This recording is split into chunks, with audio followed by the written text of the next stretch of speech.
Nesta quinta-feira, dia 27, Xiomara Castro se tornará a primeira mulher a assumir a presidência de Honduras, marcando o retorno da esquerda ao poder no país após 12 anos da deposição de seu marido, ex-presidente Manuel Zelaya, alvo de um golpe de Estado.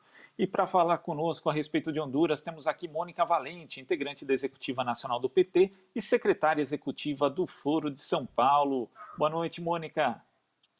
Boa noite, Glauco. Boa noite, Maria Tereza. É um grande prazer estar aqui de volta na revista da TVT. Obrigada.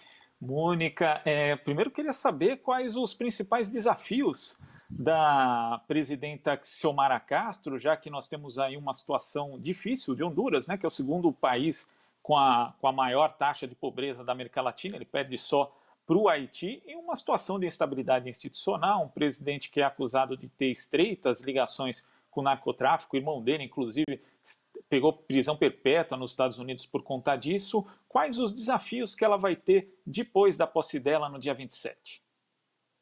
Olha, Glauco, excelente pergunta.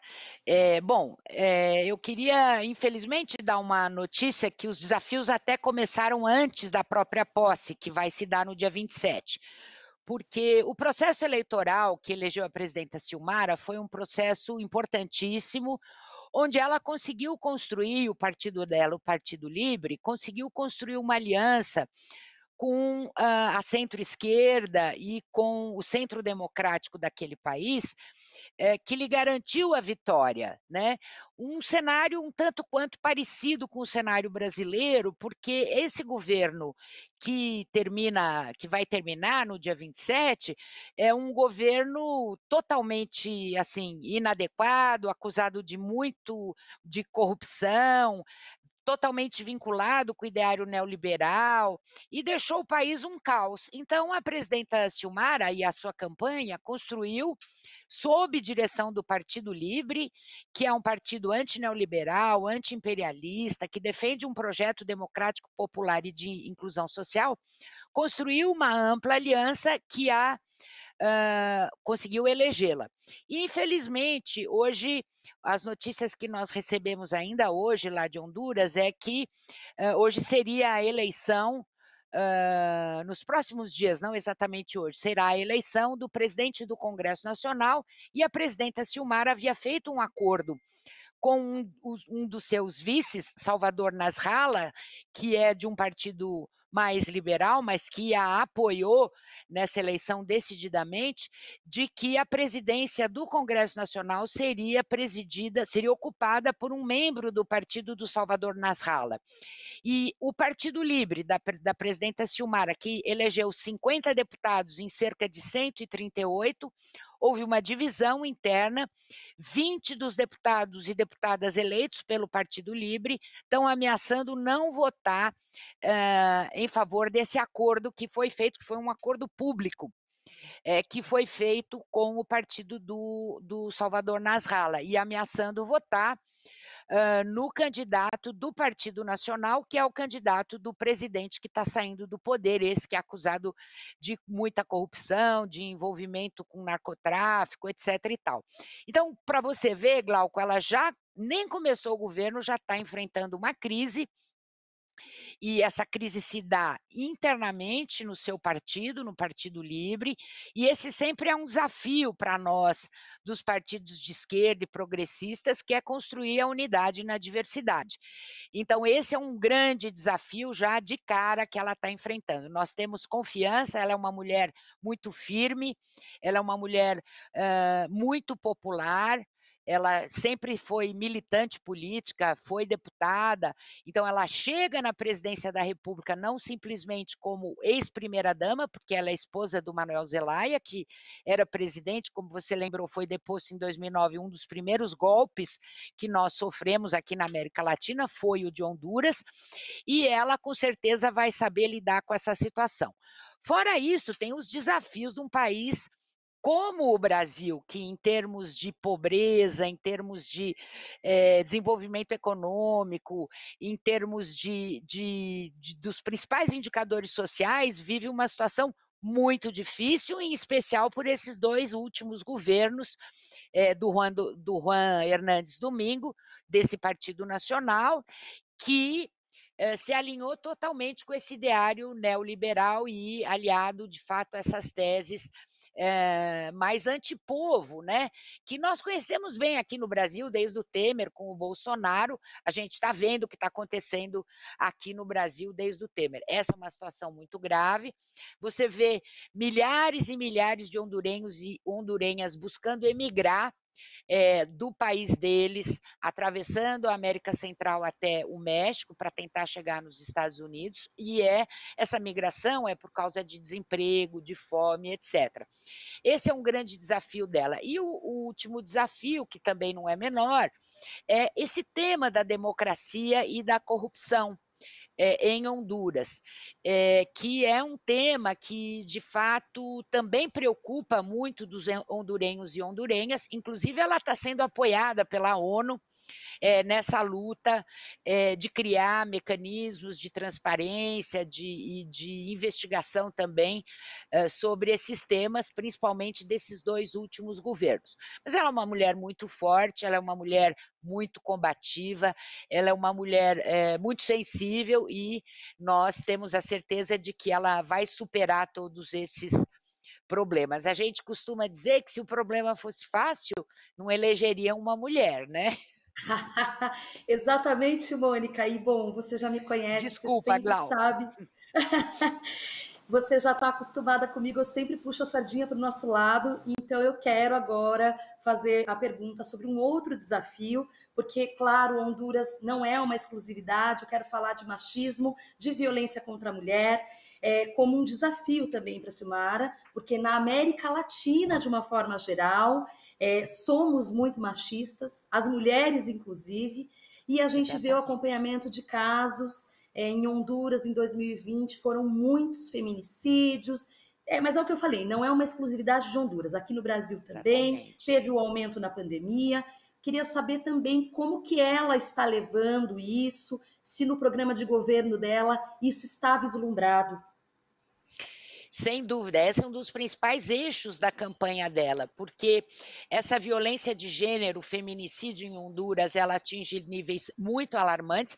Aliás, há poucos dias atrás, teve um outro assassinato de uma companheira, uma militante transgênero, dos movimentos, e lá tem um forte movimento de direitos humanos, dos direitos das pessoas com diversidade sexual. Essa militante, ela foi assassinada há poucos dias atrás, e a Silmara, ela tem um forte compromisso em relação às mulheres e contra a violência de gênero, contra os feminicídios. Esse também é um compromisso dela na campanha. E se você olha no Twitter dela, você vai ver quantas mulheres são seguidoras dela, né? Ela tem uma grande popularidade porque as mulheres identificam nela uma pessoa lutadora pela causa das mulheres hondurenhas e latino-americanas também. E em relação aos Estados Unidos, né? A gente sabe que é um país, obviamente, que tem uma influência muito grande ali na região. Como você acha que vai se dar essa relação da Xiomara com o governo dos Estados Unidos, ainda mais tendo aí a questão da migração, que está sempre em pauta para os norte-americanos? Olha, eu acho a presidenta Silmara já deu, algumas declarações que ela quer dialogar, quer construir decisões compartilhadas sobre esse tema da migração, mas quer respeito também aos direitos humanos dos hondurenhos e das hondurenhas, e esse não é um problema só de um país. O México, por exemplo, que é a principal porta de entrada, dos migrantes da América Central, também o presidente Lopes Obrador tem tido uma postura muito propositiva, muito, vamos dizer assim, construtiva em relação à política de imigração dos Estados Unidos. Só que o Biden, ele tinha feito alguns compromissos de campanha sobre esse tema dos migrantes que ele não está cumprindo. Ele tinha falado que ele ia mudar a legislação que o Trump tinha alterado, que ele ia mudar os procedimentos. Continuam tendo crianças que fazem essa travessia desses diversos países e que chegam lá e que ficam em depósitos de criança, numa situação super de muita fragilidade, de ameaça, de violência, né? E ele não mudou, o Biden não mudou a sua política de imigração, tal como ele tinha prometido. Inclusive, esse é um motivo dentro do Partido Democrata de muito debate interno. E a presidenta Silmara, ela já sinalizou que ela quer construir saídas dialogadas, negociadas, que ela não vai aceitar um tratamento, vamos dizer assim, policial ou militar, né, as pessoas que tentam migrar de Honduras, ela sabe que é por motivos econômicos, inclusive o compromisso dela é recuperar o poder de compra, é gerar emprego, é criar bolsas, tipo Bolsa Família, Bolsa para estudar, ela tem no programa dela muita coisa sobre, eles chamam de becas, né, justamente para oferecer esperança e alternativa para o povo não ser obrigado a migrar em busca de um país melhor. Então, a situação não é simples, mas eu acho que com o presidente López Obrador do México, o presidente da Nicarágua, o Ortega, a própria Silmara e outros presidentes ali da região também, pode ter uma nova configuração no Caribe, na América Central e Caribe, que possa permitir um processo de um diálogo mais respeitoso e soberano entre o governo estadunidense e os governos centro-americanos e caribenhos, mas principalmente centro-americanos, porque os Estados Unidos eles chegam querendo ditar ordens. Se eles não encontram resistência, né, dos governantes para proteger o seu povo, eles fazem essa política e sempre fizeram, né? E a gente sabe disso. E o Biden, infelizmente, não está cumprindo esse compromisso de campanha dele, que é de mudar as leis de tratamento aos migrantes, e que são coisas muito desumanas.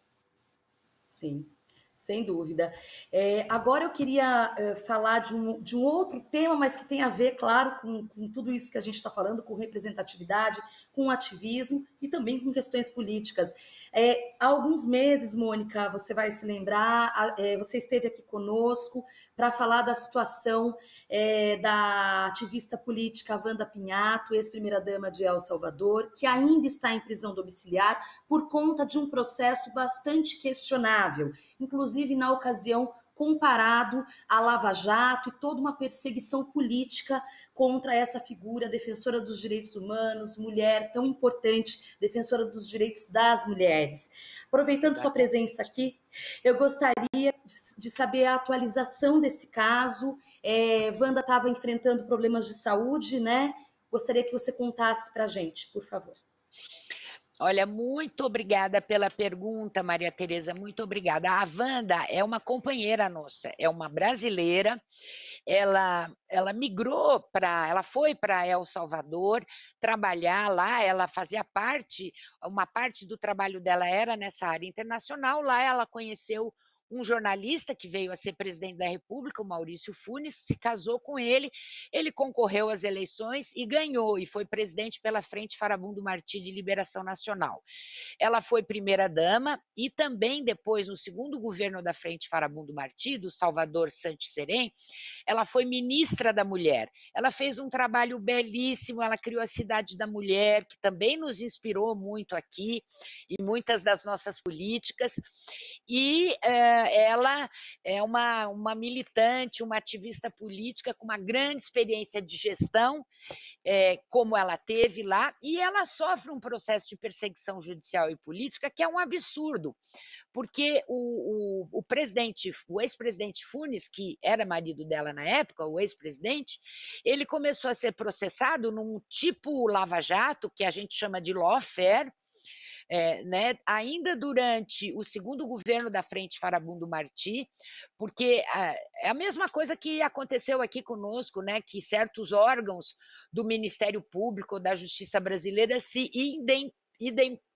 tornam independentes da Constituição, independentes do regramento geral do aparelho judiciário de cada país e começam a perseguir politicamente pessoas, opositores políticos. Foi o que aconteceu com o Maurício Funes, que tinha sido presidente, ele já não era mais presidente, e por tabela processaram e aí estão processando, o que é um absurdo, porque qualquer advogado, estudante de direito sabe que se há os encargos e as acusações contra uma pessoa, que seria no caso contra o Maurício Funes, que também são muito questionáveis as acusações, não podem se transmitir para uma outra pessoa só porque é esposa dele ou foi esposa dele. Não há nenhuma argumentação jurídica, nenhuma acusação concreta contra a Wanda. Ela sofre esse processo há muitos anos, ela está em prisão domiciliar já faz muitos anos, e é um processo que a gente chama de kafkiano. Por quê? Porque eles não encerram o processo, não julgam, esse negócio fica lá como se estivesse dormindo nas gavetas e, de repente, começa a andar com oitiva, pressionar testemunha dela e não decidem, e ela vive numa situação dificílima, de uma perseguição que ela não sabe o que vai acontecer no dia seguinte. E ela teve muito doente, né? Enfrentou um câncer, agora ela está bem, mas ela tem as fragilidades de uma pessoa que enfrentou um câncer e que está se recuperando. E nós temos aqui no Brasil um comitê de solidariedade, a Wanda, com muitos parlamentares, não só do PT, porque a Wanda foi do PT, mas também do PSB, do PSOL, do PCdoB e do PT. Esses deputados estão organizando uma missão de solidariedade a El Salvador para visitar as autoridades judiciárias, as autoridades do executivo, para interceder em favor da Wanda. Ela é uma brasileira, né, que está sofrendo esse tipo de perseguição, e esse comitê também tem feito muitas coisas importantes, esteve conversando com o embaixador aqui no Brasil, vai tentar uma audiência lá em El Salvador, quando essa missão ela for lá, a San Salvador, né, vai tentar audiência com o presidente da República, com os órgãos do judiciário, porque nós temos, esse comitê tem muito material comprovando que o que a Wanda sofre é uma perseguição sem fim.